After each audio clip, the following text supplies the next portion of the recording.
it's been a while.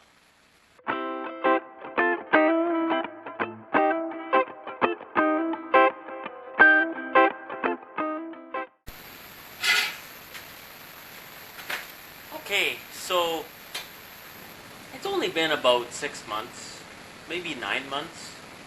I think April was the last video. I'm not really sure.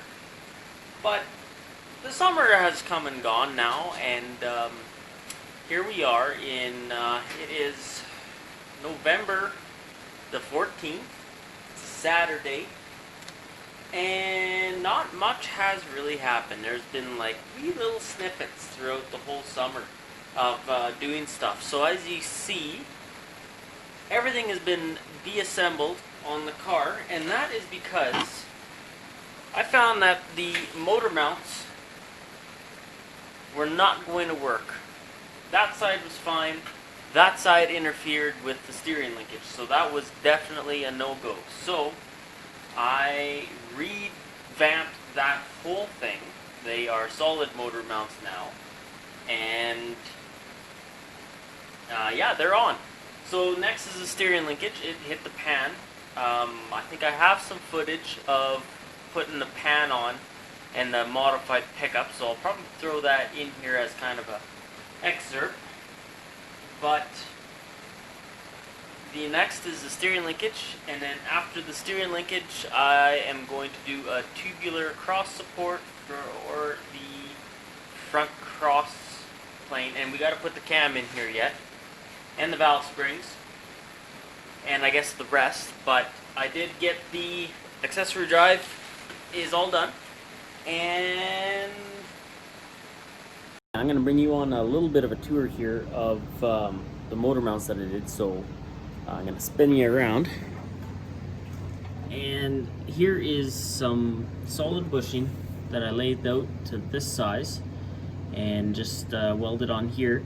This piece of the cross member, if anyone knows FB RX7s at all, there's a cross member there, and that is gone. So I have to make that proper, because this little piece of the axle just, it does a whole bunch of flexing.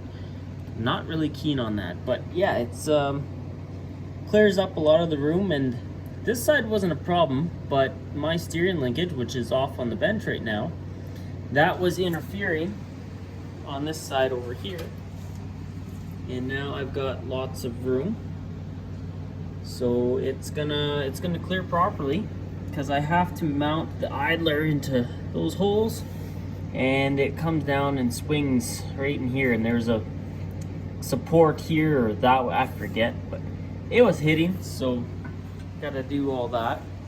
And so yeah, it's on the focus on the bench over there, so we'll heat that up and get that done and out of the way.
So it's like my lunch hour here, and I'm going to put the low profile pan on because I figure I have about 20 minutes.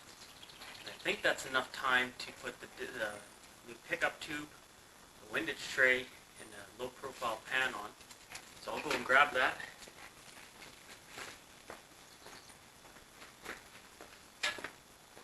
Second thought, maybe we'll just test fit it because it's dirty, and I'm not going to put that on the engine like that. So I think we're going to have to clean it first and then put it on. Or we could maybe test fit it. We'll see. Let's go with that.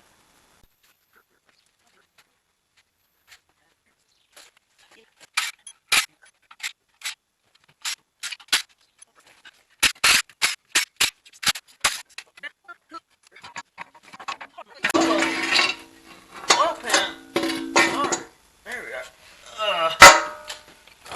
Okay.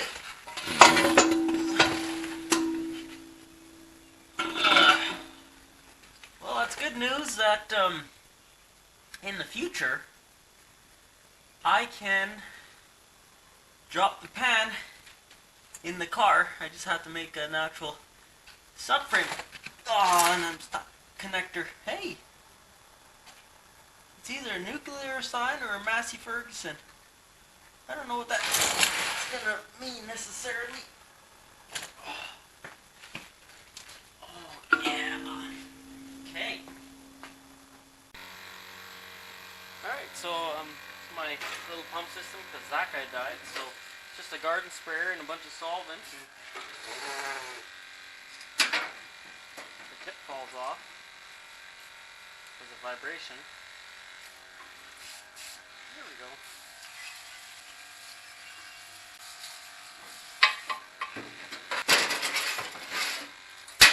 Oh, that thing just vibrates off.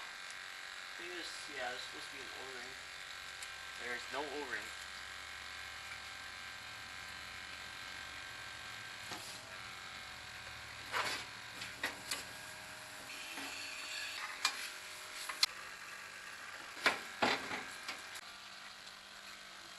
Pump this guy in here. And then another thing that I should really be wearing gloves, and that's a big no-no in my books, and yet here I am. Backwash this guy as much as I can.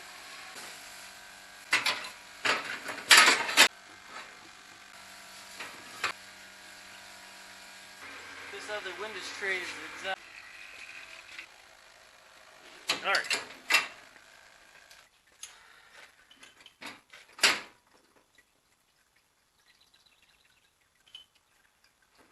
That would help if there's a bung in the side there. Anyway.